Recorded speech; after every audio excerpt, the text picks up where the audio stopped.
Akasema watakuja Makristo. Makristo ni mtumishi yoyote anayefundisha uongo, anaitwa Makristo.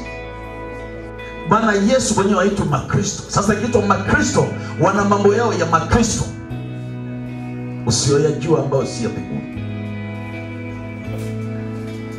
Watawadanganya wengi, hata wateule. Yamkini wewe umeshamjua Mungu wakakutikisa. Na Biblia inasema siku ile ya mwisho atakusanya kutoka pande nne za dunia zote, atawajua wale walio wake. Uwe unakaa Japani, uwe unakaa Kenya, unakaa Marekani, unakaa Rufiji, atakukusanya tu.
Kumbuka siku ya mateso aliyopata Bwana Yesu kwa ajili yako na wengine wajao. Tasoma neno la Mungu katika kitabu cha Injili ya Luka, kianza mstari Injili ya Luka 22:1-16. Alafu tutasoma Yohana 19:1 na kuendelea. Bwana Yesu asifiwe.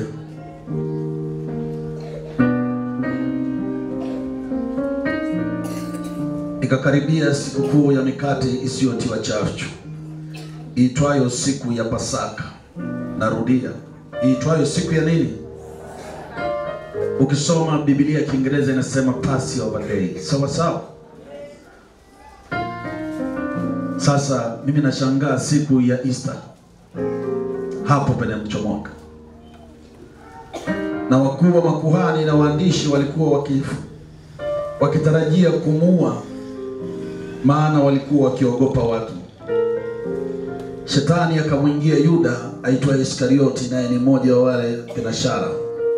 Akaondoka akaenda akasema na wakuu wa makuhani na majemadari jinsi atakavyoweza kumtia mikononi mwao. Wakafurahi, wakapatana na kumpa fedha. Akakubali, akatafuta nafasi ya kumsaliti kwao pasipo kuwapo mkutano. Utaona katika Biblia waliomuua Yesu na kushiriki kwa kisha anakufa walikuwa ni watumishi wa Mungu ambao ni makuhani. Kama leo unaposikia makuhani wanavyoua injili ya kweli, ndivyo walivyofanya kipindi hicho. Kama leo wanavyobadilisha ubatizo, ndivyo wanavyomuua Yesu, wanaua neno lake. Hao walikuwepo ambao walikuwa ni tofauti na Bwana Yesu. Bwana Yesu asifiwe.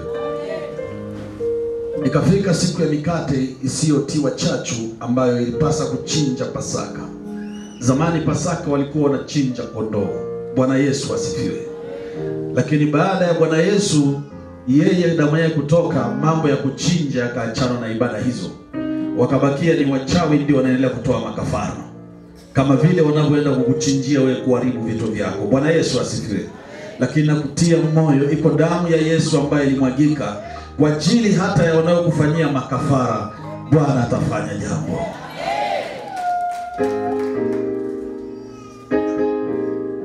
Akawatuma Petro na Yohana akisema, nendeni mkatuandalie Pasaka tupate kuila. Wakamwambia, wataka twende wapi? Akawaambia, tazama, mtakapoingia mjini mtakutana na mwanamume akichukua mtungi wa maji. Mfuateni mkaingie katika nyumba yake atakayoingia yeye, na mtamwambia mwenye nyumba hivi, mwalimu akuambia, kiwapi chumba cha wageni nipate kula Pasaka humo pamoja na wanafunzi wangu? Naye ataonyesheni chumba kikubwa gorofani, kimekwisha andikwa, andaeni humo. Utaona Yesu mwenyewe alikuwa anatazamia kuila Pasaka, lakini yeye akawa amekula Pasaka kabla ya yeye kuwa Pasaka. Wanafunzi wake wakamwambia, tutaenda wapi? Akamwambia, nendeni kwenye mji fulani, mtamkuta mtu ana mtungi. Yeye alikuwa anamuona. Kwa hiyo mbingu yenyewe ilishaandaa hata ile meza ya Pasaka yeye na wanafunzi wake. Na ndipo yule mtu alivyoambiwa haya mambo ya Mungu waga anayaandaa, si kubahatisha. Bwana Yesu asifiwe. Kwa hiyo unakuta mtu tu ameenda kajumba chake gorofani. Bwana Yesu asifiwe. Saa fulani pita pale, anatembea, haya wanatuma ujumbe, haya twendeni, wala abishi. Paku wapi mahali pangu pakula Pasaka. Bwana Yesu asifiwe. Mtu hata mashaka kubisha, kawapeleka nyumbani kwake, wakasherekea na wanafunzi wake. Bwana Yesu asifiwe. Wakaenda wakaona kama alivyowaambia, wakaiandaa Pasaka. Hata saa ilipofika aliketi chakulani, yeye na wale mitume pamoja naye. Akawaambia, nimetamani sana kuila Pasaka hii pamoja nanyi kabla ya kuteswa kwangu. Ametamani kuila Pasaka kabla ya kuteswa kwangu, na aliila na wanafunzi yake kwanza. Kwa maana nawaambia kwamba siili tena hata itakapotimizwa katika ufalme wa Mungu. Kwa hiyo Yesu alikula Pasaka na wanafunzi wake kwanza. Hilo tutajifunza wakati mwingine zaidi, ni somo la undani sana. Bwana Yesu asifiwe. Lakini ukisoma sasa katika kitabu cha Yohana 19 kuanzia 1 na kuendelea,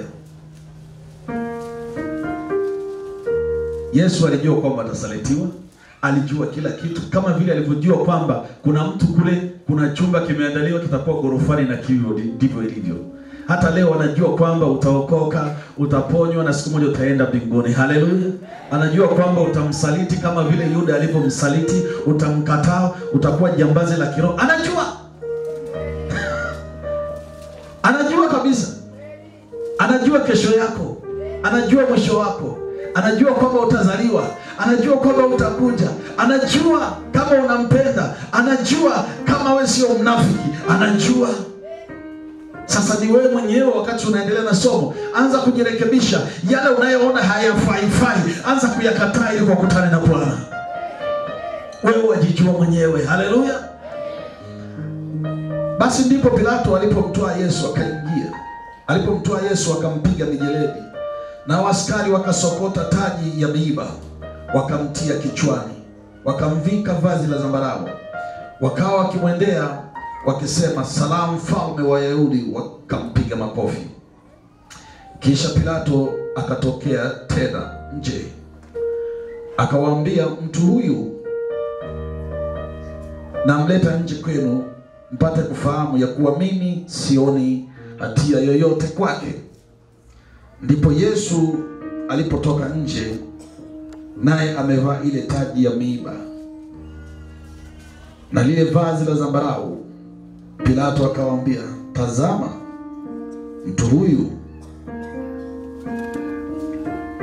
Basi wale wakuu wa makuhani na watumishi wao walipomwona walipiga kelele wakisema, msulubishe, msulubishe. Ni watumishi wa kanisa. Msulubishe, msulubishe. Kama leo hii Biblia na neno la Mungu linavyobadilishwa ni msulubishe, msulubishe.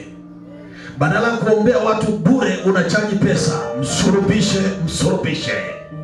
Wako watumishi ambao wamekana Yesu wanasema kweli na wao wanachukiwa. Haijalishi Yesu alishakufa kwa ajili wanaosema kweli. Sasa alikufa na kupigwa, kwa hiyo nawe simama imara.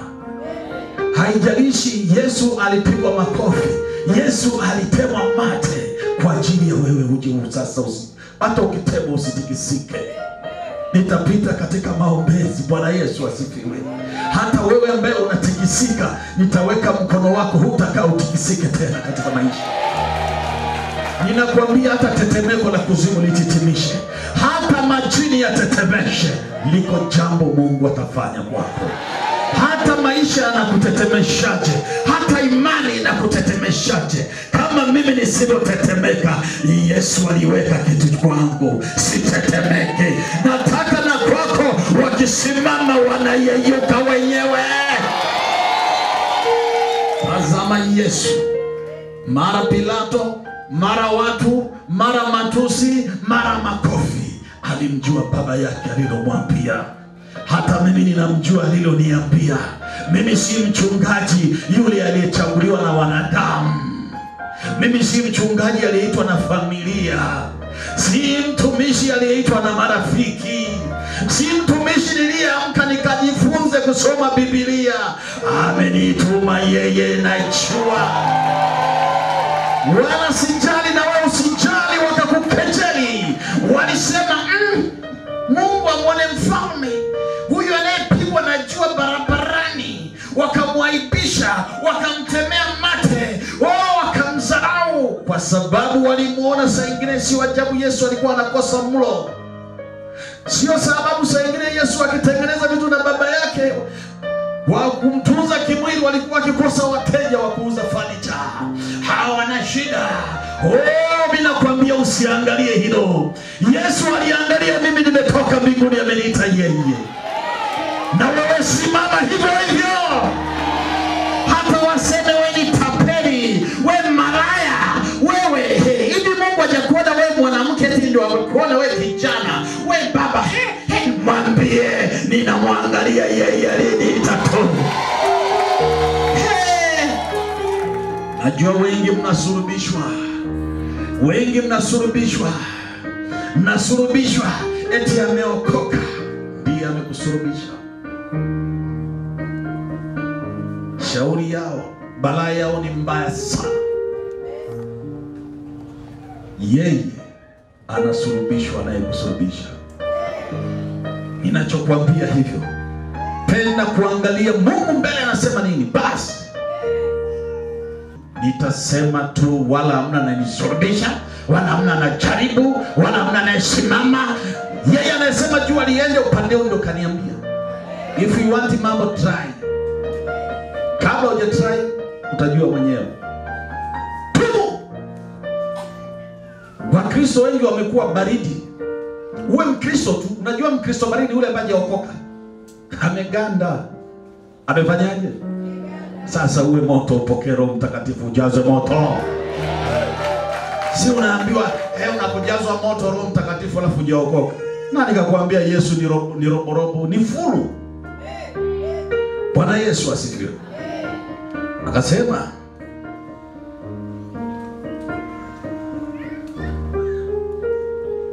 Pilato akamwambia, mtwaeni ninyi basi mkamsulubishe, kwa maana mimi sioni hatia kwake. Wayahudi wakamjibu, sisi tunayo sheria, na kwa sheria hiyo amestahili kufa, kwa sababu alijifanya kuwa mwana wa Mungu. Umeokoka wanakusulubisha. Unamtumikia Mungu eti anamtumikia Mungu. Sheria za Kaisari hazina mamlaka kwa Mwenyezi Mungu, kwa sababu hata Kaisari imewekwa na Mungu. Na ndio maana hata Pilato, Yesu akamwambia mahali, wewe una ujeuri wa kunisulubisha mimi, ni kwa sababu imeamriwa wapi? Mnaelewa? Basi Pilato aliposikia neno hilo akazidi kuogopa. Akaingia tena ndani ya ile praetorio, akamwambia Yesu, wewe umetoka wapi? Lakini Yesu hakumpa jibu lolote. Basi Pilato akamwambia, usemi nani? Ujui ya kuwa mimi nina mamlaka ya kukufungua? Sikiliza, nami nina mamlaka ya kukusulubisha. Yesu akamjibu, wewe hungekuwa na mamlaka yoyote juu yangu kama usingepewa kutoka juu. Kwa hiyo yeye aliyenitia mikononi mwako yuna dhambi iliyo kubwa zaidi. Na tangu hapo Pilato akatafuta kumfungua. Ameshaambiwa, wewe mimi nasulubiwa kwa sababu imeamriwa kutoka huko juu. Kwa hiyo tusije tukasema kwamba Yesu alikufa kwa kufanywa mabaya. Mungu aliamuru afe, naye ndiye alitoa ile ikatokea kwa wanadamu ili kwamba sisi tukombolewe. Bwana Yesu asifiwe. Kulikuwa hakuna njia yoyote, ni hiyo. Bwana Yesu asifiwe. Anasema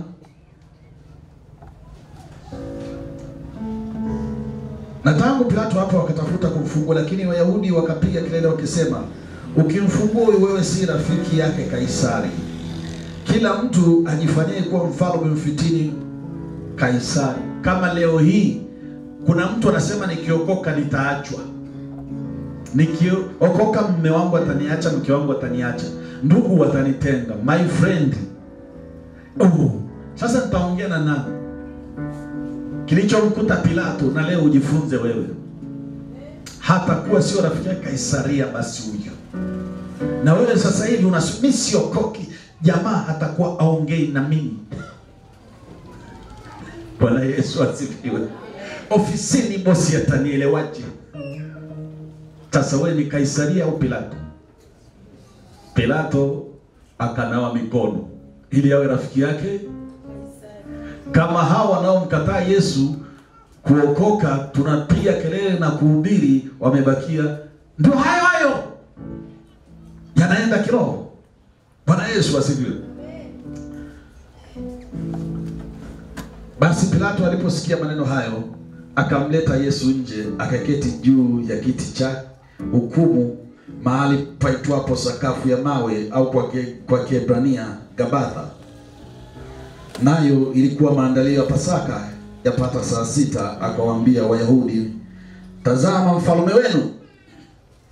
Basi wale watu wakapiga kelele, muondoshe, msulubishe. Pilato akawaambia, je, nimsulubishe mfalme wenu? Wakuu wa makuhani wakajibu, sisi hatuna mfalme ila Kai. Mimi siokoki bali nina dini. Ndi haya. Sio mseme Pilato mbaya. Wewe je? Yuda akamsaliti. Tutafika kwenye somo. Wewe je? Hata kumgeuka mwenzako.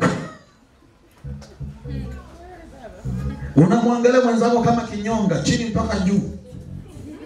Yesu aliangaliwa na macho mangapi mabaya? Lakini iko siri moja, alikuwa na nguvu ya Mungu atikisiki. Afanyaje?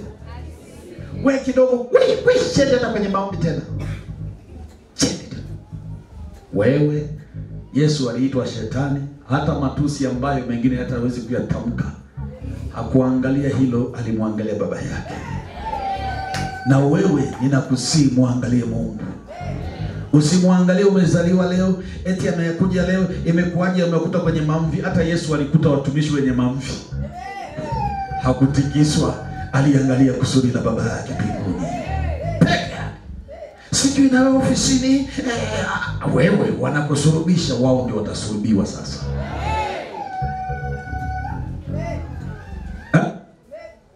Chokoka, watanielewaje?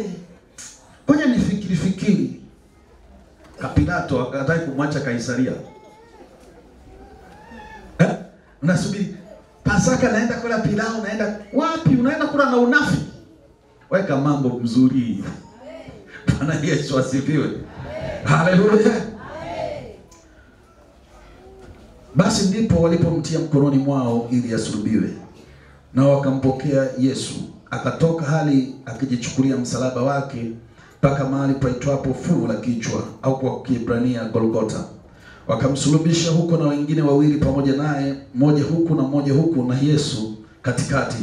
Na Pilato akaandika anwani yake kwa juu ya msalaba, imeandikwa Yesu Mnazareti, mfalme wa Wayahudi.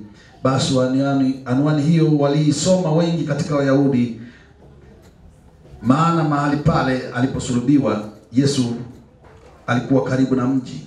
Nayo iliandikwa kwa Kiebrania na kwa Kirumi na kwa Kiyunani. Bwana Yesu asifiwe. Maana hizi lugha tatu ni kwa kila lugha Yesu ni mfalme, ni mfalme, ni mfalme, na itaendelea kuwa mfalme. Basi wakati huu makuhani, sikiliza, makuhani ni watumishi, na Wayahudi wakamwambia Pilato, usituandikie mfalme wa Wayahudi. Wayahudi wakamkata, usituandikie mfalme wa? Sikiliza. Bali ya kwamba yule alisema mimi ni mfalme wa Wayahudi. Yaani eti kwamba Yesu ndiye amejisema. Sikiliza. Pilato akajibu, niliyoandika nimeandika. Wakatae wakubali, Yesu ni mfalme. Walitaka ifutwe. Haiwezekani. Huyo Pilato sasa, niliyoandika. Si unajua lugha za kimahakama? Ni amri kijeshi. Wakafiata kimya.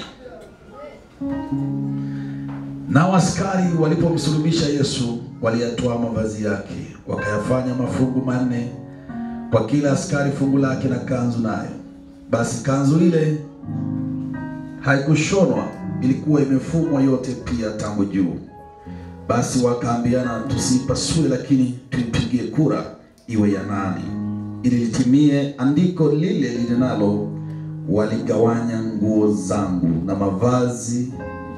na vazi langu waliyapigia kura. Basi ndivyo walioyafanya wale askari. Kuna jambo hapa tutajifunza. Bwana Yesu asifiwe. Nitapita kwenye maombi kila eneo. Waligawanya mavazi yake. Hata leo hii kiroho wachawi wanaweza wakagawana maisha yako, wakagawanya nyota yako, wakagawanya amani yako, wakagawanya mali zako alizokupa Mwenyezi Mungu. Walifanya kimwili, sasa hivi wanafanya kiroho. Wale maskari wakuwa na roho za Mungu, roho za shetani. Wanaweza gawanya cheo chako mpaka ukione, au una cheo tu. Wanagawanya ndoa yako, una ndoa tu lakini hauoni uthibitisho wa uthamani wa ndoa yako. Wanaweza kagawanya hata Ukristo wako, lakini ukiwa na Bwana Yesu hawawezi. Nitakwenda kwenye maombi, iwe ni tairi, iwe ni shamba, iwe ni kuzimu, tutapambana nao. Sawa sawa. Wewe ni askari imara au mwoga? Kama ulikuwa uoga nje, sasa tukuombee uwe imara. Bwana Yesu asifiwe. Na penye msalaba wake Yesu walikuwa wamesimama mamaye na umbu la mamaye Mariamu na Klopa na Mariamu Magdalena. Basi Yesu alipomwona mamaye na yule mwanafunzi aliyempenda amesimama karibu, alimwambia mama yake, mama, tazama mwanao. Kisha akamwambia yule mwanafunzi, tazama mama yako. Na tangu saa ile mwanafunzi yule akamchukua nyumbani kwake. Tunajifunza nini? Tusikate tamaa. Mama yake Yesu, pamoja na mateso yote anayopata Yesu, alikaa na yeye mpaka dakika ya mwisho, mpaka pale msalabani. Mpaka Yesu anamwangalia mama, anamwambia, mama, tazama mwanao. Mama aling'ang'ana mpaka dakika ya mwisho. Wewe ng'ang'ana na wokovu wako mpaka dakika ya mwisho. Unapokata tamaa, jambo kubwa la baraka katika maisha yako hutakaa ulipate. Mimi nakwambia, nitakuombea. Bwana Yesu asifiwe. Kwa nini unafikiri watu wengi wanateseka? Wameshamalizwa kukatishwa tamaa. Hata mabondia wanaopigana, hata wachezaji mpira wanaocheza, wale waliokata tamaa na kurizika tayari ndio wanashindwa. Sasa Wakristo wengi wameshindwa. Wale ambao wameshindwa, njoni twende mbele sasa. Mimi sijashindwa, nasema mimi sijashindwa. Wewe umeshindwa? Sema mimi sijashindwa, sijakata tamaa. Ni mbele, mbele, mbele, mbele. Yesu pamoja na maumivu yote pale msalabani, Bwana Yesu asifiwe, amewekwa kwenye msalaba toka saa 3 asubuhi, amening'inizwa. Imefika mpaka saa 6 yuko tu pale. Wanataka akate tamaa, ili akatae, mimi si mfalme, mimi si mwana wa Mungu ashushwe. Hakukubali. Aliangalia baba yake alichomwambia. Na wewe angalia ahadi za Mungu juu ya maisha yako. Usitikiswe na shida, usitikiswe na upepo. Mwangalie Bwana Yesu tu. Lakini kama umejiita, acha tu, utaumia. Kama umejichagua, acha. Kama umekuja kiuizuizu unatumia uchawi kuhubiri, kwanza ufe haraka kabisa, kwa sababu unaangamiza watu. Sema amen. Nasema kweli, Biblia inasema mchawi asiishi. Wewe unafikiria Wayahudi walikuwa watumii rizi? Kwa nini walimchukia Yesu? Vitu vinaharibika. Bwana Yesu asifiwe. Haleluya. Baada ya hayo Yesu, hadi akijua ya kuwa yote yamekwisha kumalizika, ili andiko litimizwe, akasema, naona kiu. Yesu mpaka saa ya kufa anajua vilivyoandikwa, itatokea hivi, itatokea hivi. Akawa hajasema sijaona, akasema naona, na imeandikwa kwenye Biblia. Bwana Yesu asifiwe.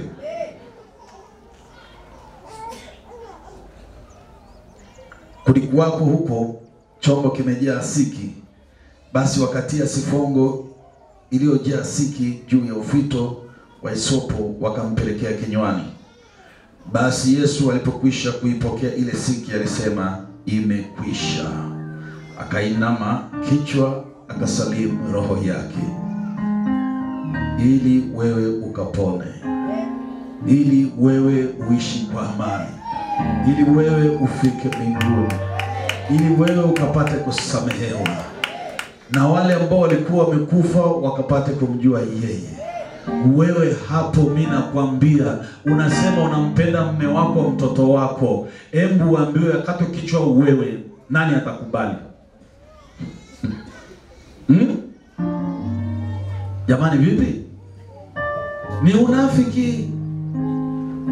Tupendane kama Bwana Yesu. Nitakufa kwa ajili yako wewe. Chini unafiki. Aingizwe kaburini, basi mume amekufa na wewe mkasema na mimi naenda naye. Kama utamuona anacharu.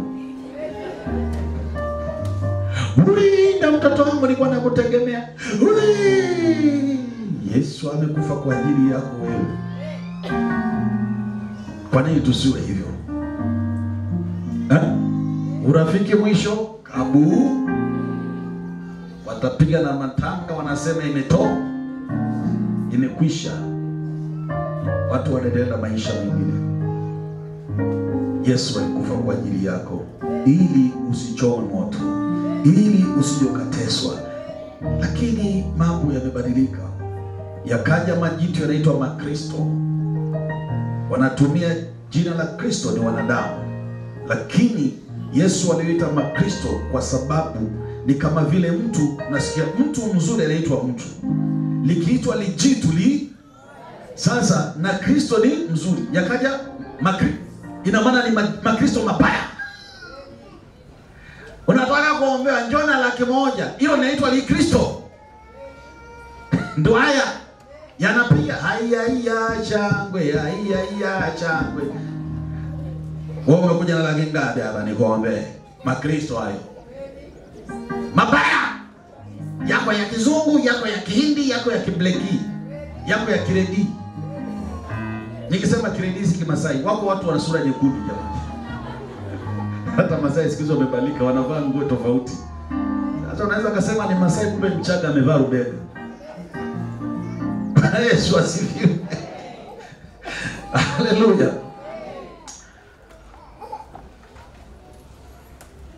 Basi Wayahudi, kwa sababu ni maandalio,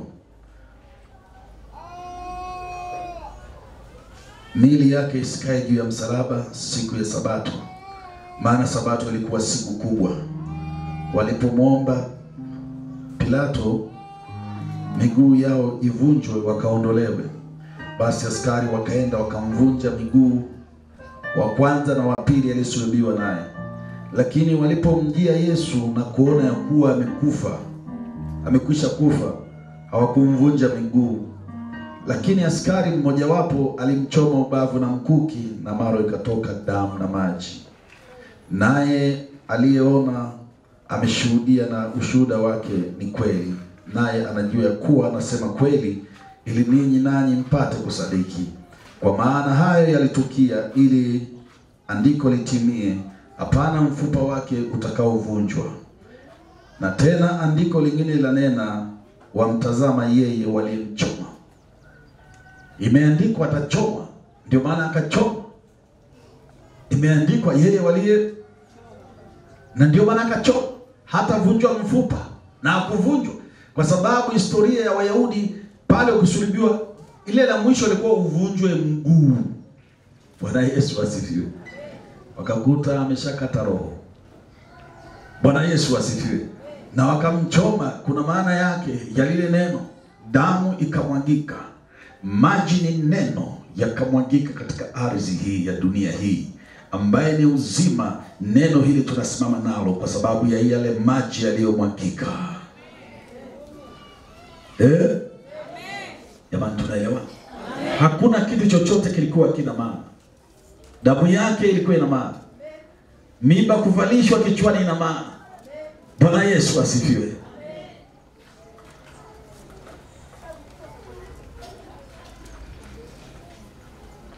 Hata baada ya Yusufu wa Arimathaya, naye ni mwanafunzi wa Yesu, lakini kwa siri, kwa hofu ya Wayahudi, alimwomba Pilato ruhusa ili auondoe mwili wake Yesu. Na Pilato akampa ruhusa, basi akaenda akaondoa mwili wake. Akaenda Nikodemo, naye yule aliyemwendea akaondoa mwili wake. Akaenda Nikodemo, naye yule aliyemwendea usiku hapo kwanza, akaleta mahangaiko mchanganyiko wa manemane na udi yapata ratli 100. Basi wakautoa mwili wa Yesu wakaufunga sanda ya kitani pamoja na manukato, kama ilivyokuwa desturi ya Wayahudi katika kuzika. Na pale pale aliposulubiwa palikuwa na bustani, na ndani ya bustani mna kaburi jipya ambalo hajatiwa mtu yoyote ndani yake. Humo basi, kwa sababu maandalio ya Wayahudi, wakamweka Yesu, maana lile kaburi lilikuwa karibu. Bwana Yesu asifiwe. Kifo chake kaburi lilikuwa limeandaliwa. Aliyelichimba hajui kwa nini anachimba. Sasa hata wewe maisha yako Mungu habahatishi. Kuna plan kama zimefichika tukaomba.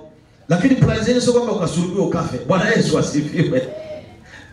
Kama zimefichika zikaonekana. Bwana Yesu asifiwe. Tunajifunza zaidi katika siku ya leo. Bwana Yesu asifiwe. Kukata tamaa. Jamani, tunaelewana? Mbona wengine wanalala?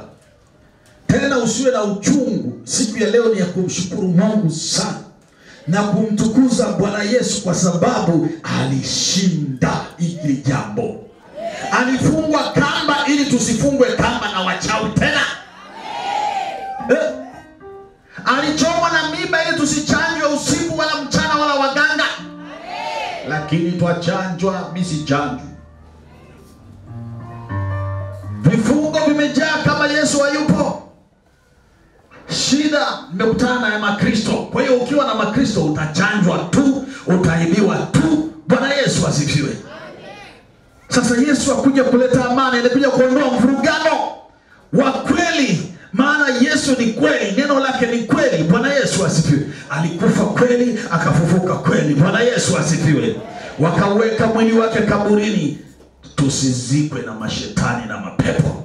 Akaingia kuzimu. Kuzimu jua alichokifanya nini? Hakuenda kukunja 4, alimshughulikia shetani. Siku ya 3 akatoka. Haleluya. Ninakwenda kuomba sasa katika ulimwengu wa roho. Kwa hizi siku 3 zilizobakia, Bwana Yesu asifiwe, nikiziamuru katika ulimwengu wa roho, iwe ni kwa waganga, ni wachawi, ni mizimu, ikapite kufungua kila kitu. Ikapite na kuharibu na kuteketeza. Ikaharibu kabisa. Na wewe mwenye dhambi, Yesu alikufa ili usamehe, usimwogope. Yeye ni wa rehema, kipindi cha neema. Njoo anakuhitaji. Yako mambo uliyopitia mabaya, wewe njoo anakuhitaji. Usiangalie wataniambiaje, usiniangalie. Na nikwambie, ukiwa na Yesu mchawi hamwezi elewana. Iwe ni mzazi hamtaelewana, iwe ni mtoto hamtaelewana, iwe ni wahubiri wachawi hawataelewana. Hawakuanza kuelewana kuanzia na Bwana Yesu, kwa sababu nuru na giza haviendi. Bwana Yesu asifiwe. Yesu akajua shetani yuko kuzimu, anafungua nyingine, akamfuatilia. Ndio maana alikufa, akaenda katika roho, alitafuta kilio yote kwa jina la Yesu. Shetani hana kitu juu yako. Nikakuombea ukawekwe huru, nikakuombea ukasimama imara, nikakuombea ukawe na uzima tele. Mtu mwingine anakuambia mimi na uzima. Na uzima kuna uzima wa baraka, uzima wa miaka, uzima wa utakatifu, uzima wa kufika mbinguni. Yesu alikufa ili mauti isikae kwako. Hapa leo mauti imejaa ndani ya maisha ya watu. Ndio maana mnaishiwa, ndio maana huwezi kuomba. Ni mauti inapita. Ni mauti. Sasa mauti ni mafundisho ya uongo. Damu ya Yesu ikamwagika katika dunia hii, ili yoyote aliyonena kwa ajili ya maisha yako, bado hiyo damu ikaambia wacha, ni mazuri. Si wanamwaga makafara, wanachinja na mwaga madamu. Usitishwe na hayo makafara. Mungu alimtoa mwanae sadaka kwa ajili yetu sisi. Ni maadui wanasimama juu yako, damu ya Yesu inanena mabaya juu yao. Wanaotaka kukushambulia itawashambulia na jeshi la mbinguni. Bwana Yesu asifiwe. Ni wakati wa kusimama imara. Ni siku ya kuwa ushindi wa shindi. Tazama sasa ikaanza kuambiwa happy Easter.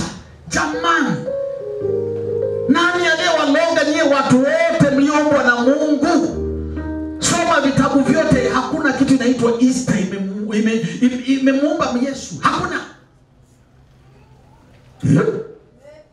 Wakaficha walimuiba, tutaendelea. Bwana Yesu asifiwe. Lakini ukweli unabaki pale pale. Unajua niwaambie, uongo unavumaga sana kuliko ukweli. Injili ya uongo inavuma, ya kweli itabaki pale pale, haiyupi. Uongo wote uliovuma wa kuharibu injili utaondoka. Na kuambia hata mawe yataongea. Biblia inasema mawe yataongea. Hata wale ambao hawafai kuhubiri watahubiri. Hata wale wasioweza kujua ukweli watachua ukweli. Ndio maana nasema hata mawe yataongea, maana ni kiumbe cha Mungu. Hata mti utaongea. Bwana Yesu asifiwe. Mti mbichi Bwana Yesu waliupiga wakauharibu. Sasa wewe unayemfuata Bwana Yesu, wanakufuata katika ulimwengu wa roho. Lakini nao kwamba unao neema, kwa kupigwa kwake sisi tumepona, kwa kupigwa kwake sisi wazima, kwa kupigwa kwake tunaishi, kwa kupigwa kwake wachawi wanachanganyikiwa, kwa kupigwa kwake wanaokuendelea Uingereza kwa wachawi wanaikuwa wakichaa, kwa kupigwa kwake tunabatizwa kama Yesu. Wakikasirika tumekataa kikombe na jina la mchungaji wakasirika. Sema haleluya. Kwa kupigwa kwake tena hatushiki mbao. Kama inaipasuliwa na shoka. Kwa kupigwa kwake mimi sitakaa niabudu Israeli, nisaidie Yerusalemu. Yesu yuko mbinguni. Kwa kupigwa kwake leo watu wanaenda kulia kaburini. Nisamehe jamani. Mzoga yeye yuko zake mbinguni. Nitakwenda Israeli, naenda kutembea. Tena hata katika kutembea sitasema hata sala moja, baba nimeingia hapa sio maliki takatifu. Mimi natembea kwa sababu wachawi wanapita hapo hapo. Filimaso wanapita hapo hapo. Wewe kama Yesu angekuwa Yerusalemu, kila anayekwenda kirudi hapa sio. Unazidamana gani? Wahubiri wengi wanachangisha watu pesa, wengi wani kuombe, si wameenda makaburini mpaka wamelia, Yesu wangu nini? Akija hapa haleluya, haleluya, haleluya, kama kijonyoki. Tuna shida. Wewe umemkuta kule, utaona shida hapa. Namna gani? Mzidiwe ya zubuhi. Simama imara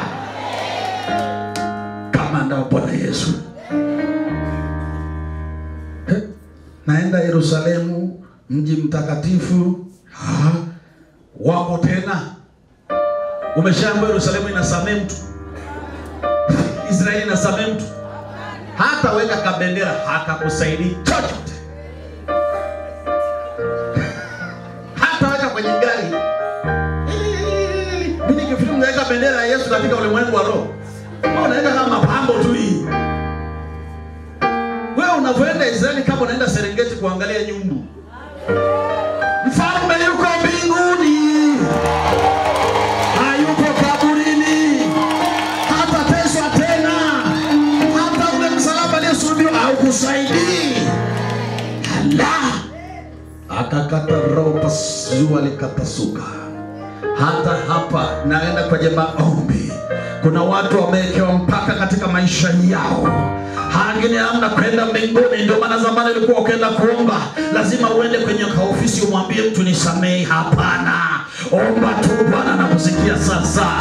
Omba tu Bwana anakusamehe. Haleluya. Iwe ni kaniki wachawi wamekuwekea mambo yako yanafunga.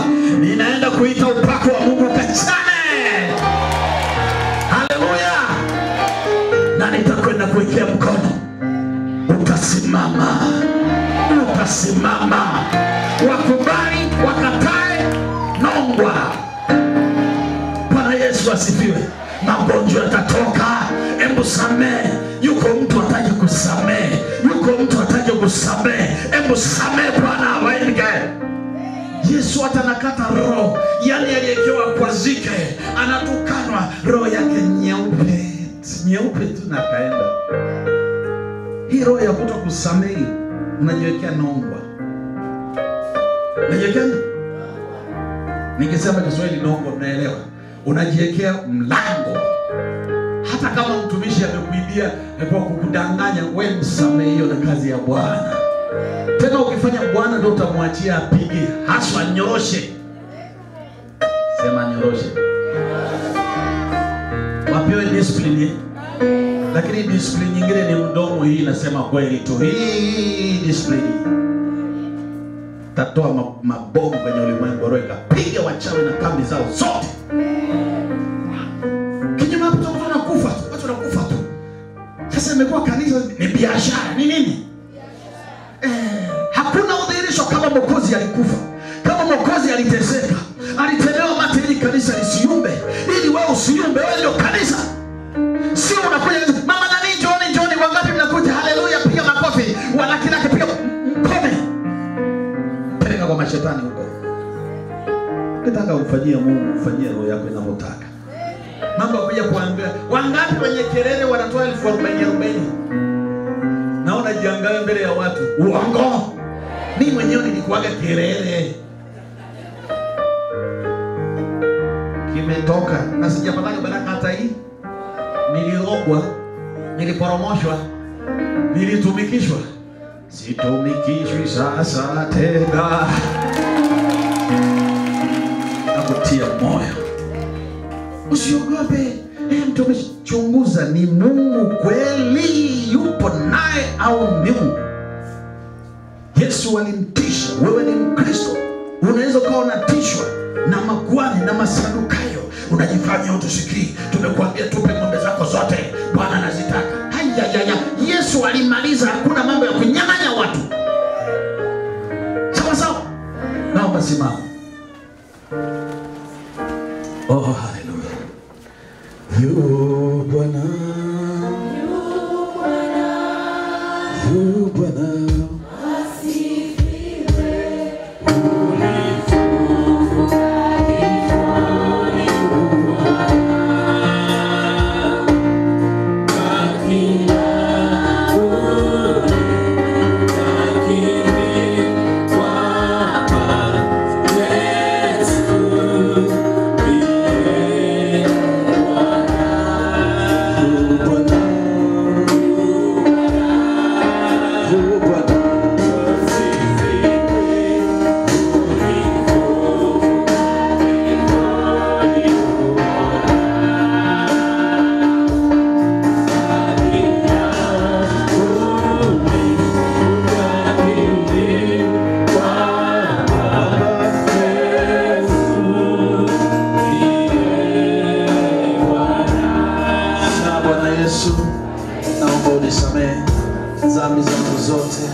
Nilizozifanya kwa kujua na kutokujua, hata pale ambapo nilikuwa ni Mkristo baridi, kumbe natakiwa niwe moto.